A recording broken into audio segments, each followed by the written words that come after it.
आप सभी मित्रों का हमारे प्रशस्त एकेडमी चैनल पर हार्दिक स्वागत है। आज हम भाषा विज्ञान के प्रश्नों को हल करेंगे। यह प्रैक्टिस सेट 9 है। इसके पहले हम हिंदी साहित्य के इतिहास एवं व्याकरण पे प्रश्न हल कर चुके हैं। इसमें पहला प्रश्न है, हिंदी इसी मिट्टी की बोली है और अरबी या फारसी से अधिक जनमानस के निकट है। यह परिभाषा किसकी है? ग्रियर्सन की 1901 की गणना की रिपोर्ट के अनुसार, फैलन के अनुसार या रिचर्ड्स के अनुसार। तो यह परिभाषा फैलन की है। यहाँ मिट्टी मैंने टिक किया है। मिट्टी कैसे होगी? फैल जाएगी। और ग्रियर्सन की परिभाषा भी महत्वपूर्ण है। यह हिंदी एक भाषा है जिसमें दो विभिन्न प्रांतों के लोग आपस में बातचीत कर सकते हैं। यह समस्त भारत में समझी जाती है। दूसरी परिभाषा है, देवनागरी में यद्यपि जेड और यफ, ज और फा के लिए वर्ण नहीं है, फिर भी यहाँ यह सभी ज्ञात लिपियों से अधिक पूर्ण एवं संतुलित है। किस विद्वान का मत है? Isaac Pitman, Monier Williams, Gauri Shankar Hirachand Ojha, Radheshyam Shastri. जब यहाँ जेड और यफ की बात हो रही है तो कोई भारतीय नहीं होगा, पहले हम जान लें। तो ये मोरियर विलियम्स की परिभाषा है। इसको आप चाहें तो नोट कर लीजिए। फिर तीसरा प्रश्न है, निम्नलिखित विकल्पों में से अवधि का सही उदाहरण चुनिए। एक माँ के दो धिवाड़े या छः, एक भाई के दो बेटे छः, एक मनई के दुई बेटवे रहीन, एक औरत के दो लड़के थे। इसमें ऑप्शन सी सही हो जाएगा। अवधि में लड़के को बेटवा या बेटा बोलते हैं और मनुष्य को मनई। प्राचीनतम भारतीय भाषा कौन सी है? अपभ्रंश, वैदिक संस्कृत, लौकिक संस्कृत, अवहट्ट।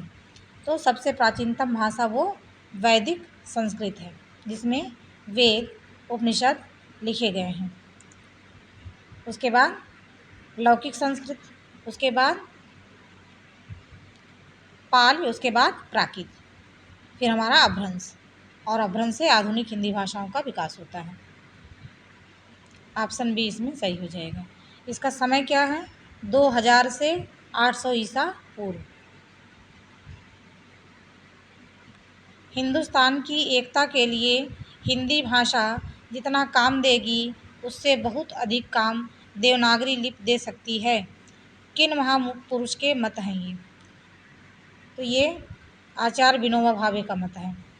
हिंदुस्तान की एकता के लिए हिंदी भाषा जितना काम देगी, उससे बहुत अधिक काम देवनागरी लिपि दे सकती है। यह परिभाषा आचार्य विनोबा भावे की है।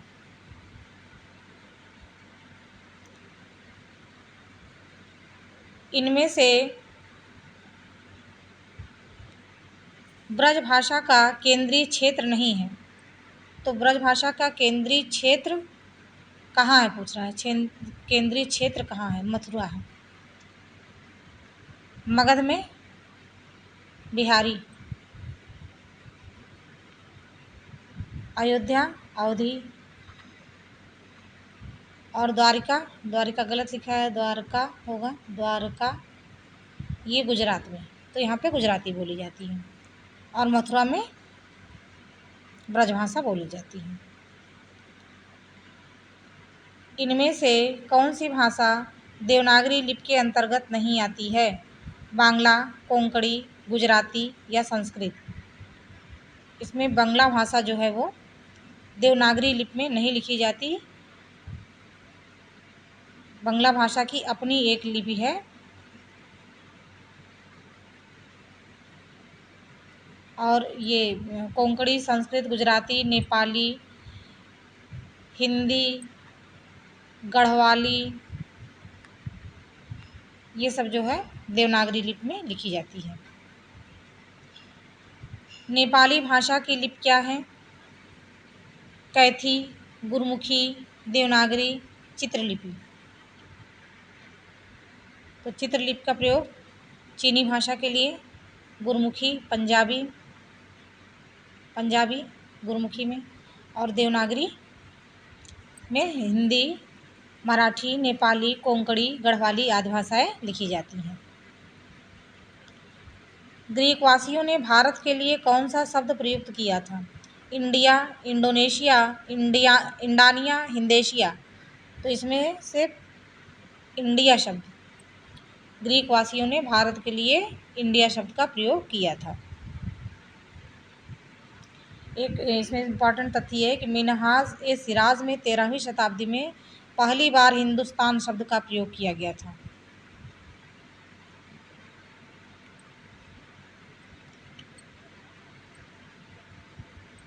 फिर प्रश्न है,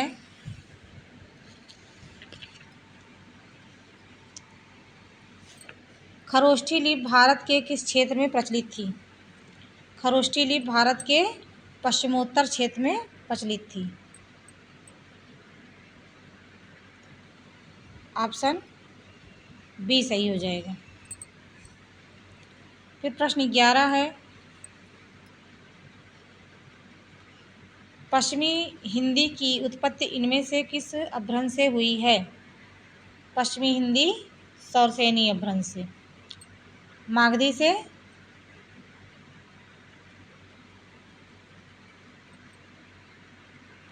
बिहारी, अर्धमागधी से, पूर्वी हिंदी, पूर्वी हिंदी के अंतर्गत कौन कौन सी भाषाएं? अवधी, बघेली और छत्तीसगढ़ी। पैसाची से लहंदा और पंजाबी। एक भाषा के अंतर्गत जब कई अलग अलग रूप विकसित हो जाते हैं तो उन्हें बोली कहते हैं। ये परिभाषा किसकी है? जॉर्ज ग्रियर्सन की है, डॉक्टर श्याम सुंदर दास की है, आचार्य देवेंद्र नाथ शर्मा की है, डॉक्टर भोलानाथ तिवारी की है। यह परिभाषा डॉक्टर भोलानाथ तिवारी की है। अलग अलग रूप, भोलानाथ के रूप कैसे हैं? अलग अलग हैं, याद कर लीजिएगा। निम्नलिखित में से पूर्वी हिंदी की बोली नहीं है, तो इसमें ब्रजभाषा, ये पश्चिमी हिंदी की बोली है। पश्चिमी हिंदी में खड़ी हिंदी, ब्रजभाषा, बुंदेली आदि भाषाएं आती हैं।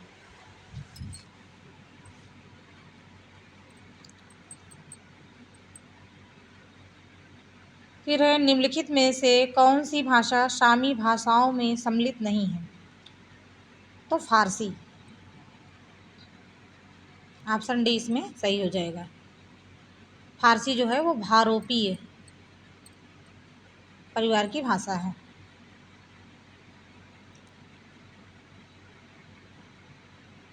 फिर है, इसमें सूची का मिलान करना है।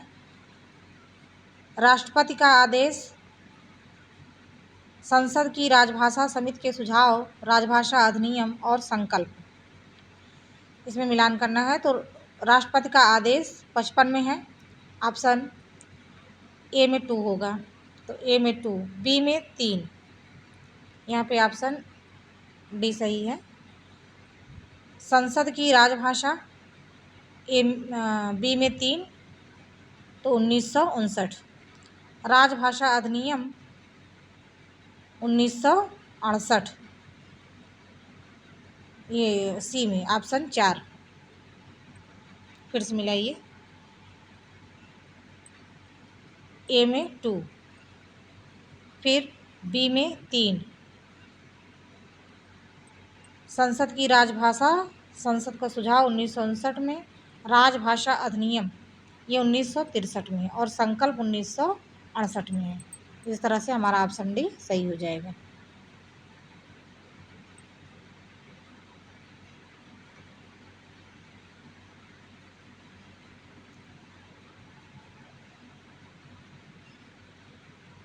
फिर मिलान करना है। ओष्ठ, दंत्य, कंठ्य, तालव्य। मिलान कर लेंगे हम। ओष्ठ, प वर्ण जो है वो ओष्ठ है। दंत्य, त, कंठ्य, ग, और तालव्य च। इसमें देख लेंगे ए में 2, तो ये ऑप्शन भी सही हो जाएगा। कामता प्रसाद गुरु के अनुसार निम्नलिखित का हिंदी भाषा की उत्पत्ति के अनुसार सही क्रम है।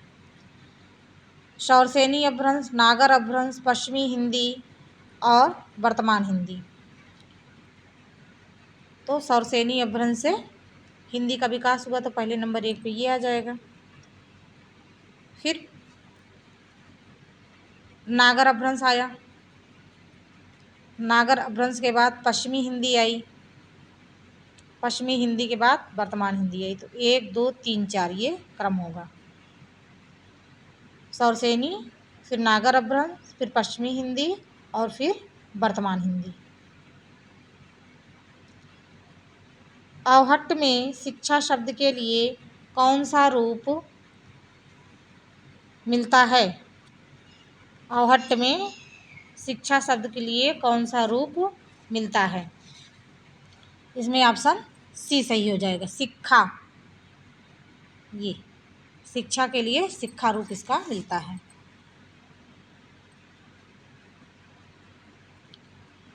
अपभ्रंश की उत्तरकालीन अवस्था का नाम है, मतलब अपभ्रंश के बाद की कौन सी भाषा है? अपभ्रंश के बाद, उत्तरकालीन मतलब बाद में, तो यहाँ पे ऑप्शन डी सही हो जाएगा, अवहट्ट।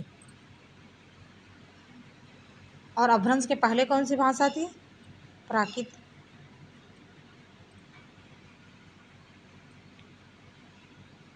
राहुल सांकृत्यायन ने खड़ी बोली को नाम दिया है, हिंदुस्तानी, खड़ी बोली, मानक हिंदी या कौरवी। यहाँ पर ऑप्शन सी सही होगा।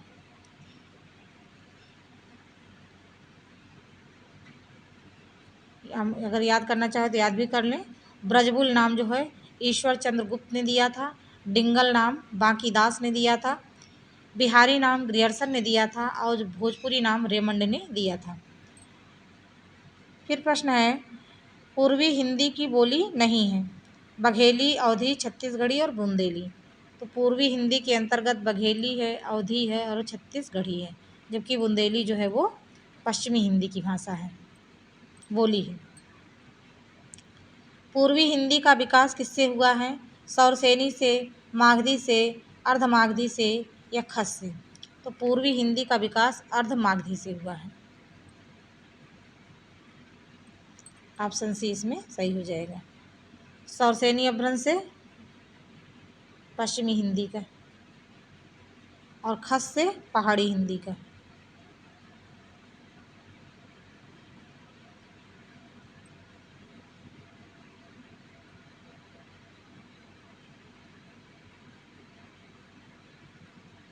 देवनागरी लिपि में मूल लिपि चिन्ह है, तो ये याद करिएगा, देवनागरी लिपि में मूल लिपि जो है वो 45 है और देवनागरी लिपि में कुल वर्णों की संख्या कितनी है? तो 52 है। खड़ी बोली का एक नाम यह भी है, मराठी, कौरवी, गुजराती, भोजपुरी। तो खड़ी बोली का नाम कौरवी है और इस नाम कौन दिया था? राहुल सांकृत्यायन ने दिया था।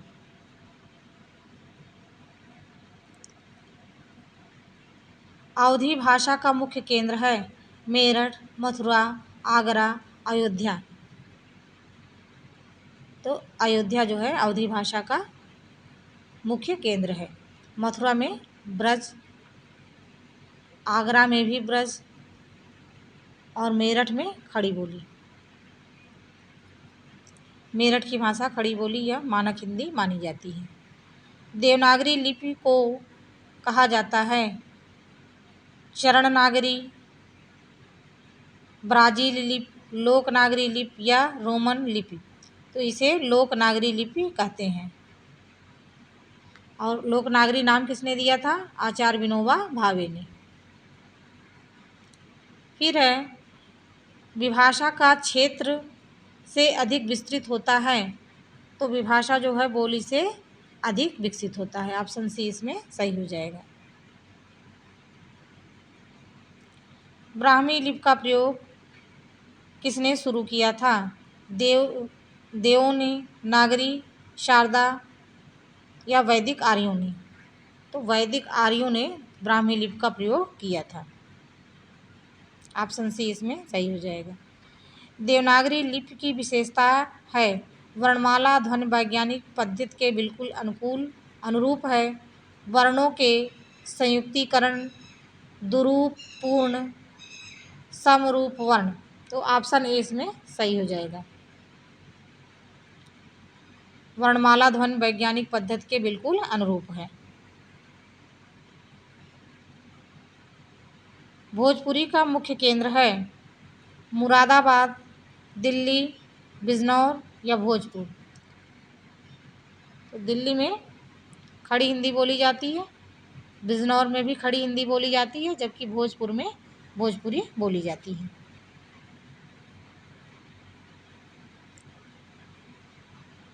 वे भारत की ज़्यादातर लिपियाँ किस लिपि से निकली हैं? भोजपुरी से, पैशाची से, ब्राह्मी से या मागधी से? तो भारत की लिपियों का विकास ब्राह्मी लिपि से हुआ है। ऑप्शन सी इसमें सही हो जाएगा। किस लिपि में प्रत्येक ध्वनि के लिए एक चिन्ह का निर्धारित है? रोमन लिपि में, देवनागरी लिपि में, गुरमुखी लिपि में या फारसी लिपि में? यह देवनागरी लिपि में एक ध्वनि के लिए एक उच्चारण और एक चिन्ह विकसित की गई है। वर्ण संकेतों की सहायता से भाव विचार की अभिरुचि है। अर्थ, भाव, लिपि और अक्षर। तो वर्ण संकेतों की सहायता से भाव विचार की अभिव्यक्ति लिपि है। यह लिपि की परिभाषा है। वर्ण संकेतों की सहायता से भाव विचार की अभिव्यक्ति लिपि है। हिंदी शब्द मूलतः है? तो हिंदी और हिंदुस्तान दोनों फारसी शब्द हैं, याद कर लीजिए, हिंदी और हिंदुस्तान। की भूमिका मौखिक भाषा की आत्मा को शरीर प्रदान करने जैसी है। लिपि की भूमिका मौखिक भाषा की आत्मा को शरीर प्रदान करने की जैसी है। यह परिभाषा या लिपि के महत्व को बताया जा रहा है कि लिपि की भूमिका मौखिक भाषा को शरीर प्रदान करने की जैसी है। ऑप्शन बी इसमें सही हो जाएगा।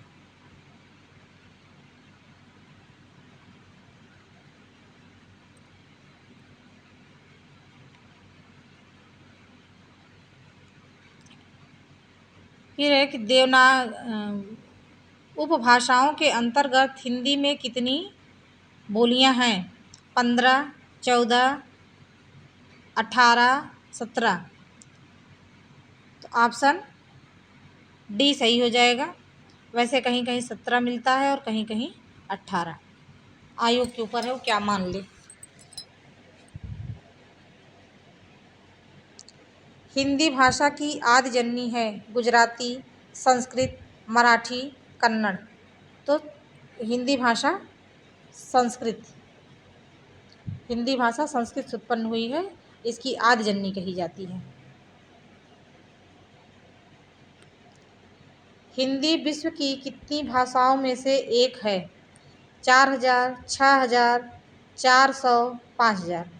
तो पूरे विश्व में कितनी बोलियां बोली जाती हैं? लगभग 6000, और हिंदी उनमें से एक है। ऑप्शन बी इसमें सही हो जाएगा।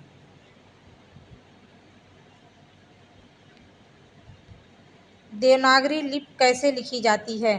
नीचे से ऊपर की ओर, दाएं से बाएं, ऊपर से नीचे की ओर या बाईं से दाईं ओर? यह प्रश्न आसान है। हिंदी बाईं से दाईं ओर लिखी जाती है। कार्यालयी हिंदी की भाषा कैसी होनी चाहिए? लक्षणात्मक, अभिधा लक्षणा, व्यंजनात्मक या अभिधात्मक? तो अभिधात्मक होनी चाहिए कि जैसा आप बोल रहे हैं वैसा ही समझा जाए। कार्यालय में जैसा आप बोलेंगे वही समझा जाएगा, वहाँ लक्षणा और व्यंजना नहीं चलती।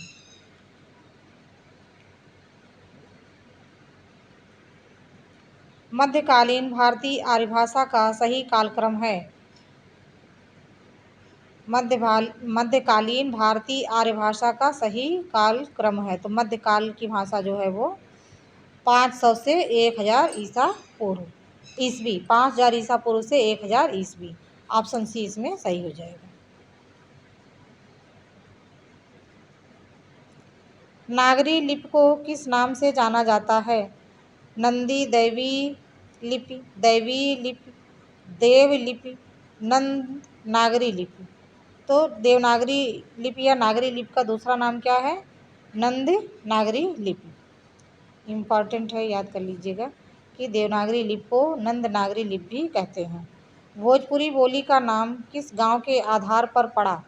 भोजपुर, छत्तीसगढ़, जयपुर या किशनगढ़।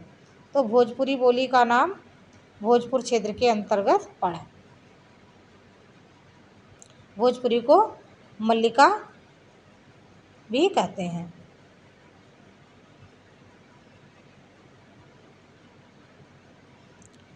पश्चिमी पहाड़ी किस उपभाषा के अंतर्गत आती है?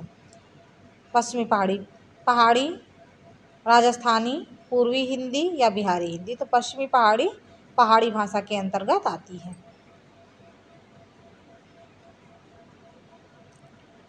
किस भाषा को आरंभ में पिंगल नाम दिया गया था? ब्रजभाषा को, अवधी को, खड़ी बोली को या भोजपुरी को। तो ब्रजभाषा को प्रारंभ में पिंगल नाम दिया गया था। जहाँ पे राजस्थान में जो मिश्रित ब्रजभाषा और अपभ्रंश का योग था उसे पिंगल भाषा कहा गया। भाषा का विशिष्ट ज्ञान कौन कराता है? राजनीति, परिवार, भाषा विज्ञान। यह DSSB PGT 2021 का प्रश्न है। भाषा का विशिष्ट ज्ञान कौन कराता है? तो यह भाषा विज्ञान कराता है। राजनीति से भाषा का कोई मतलब नहीं है।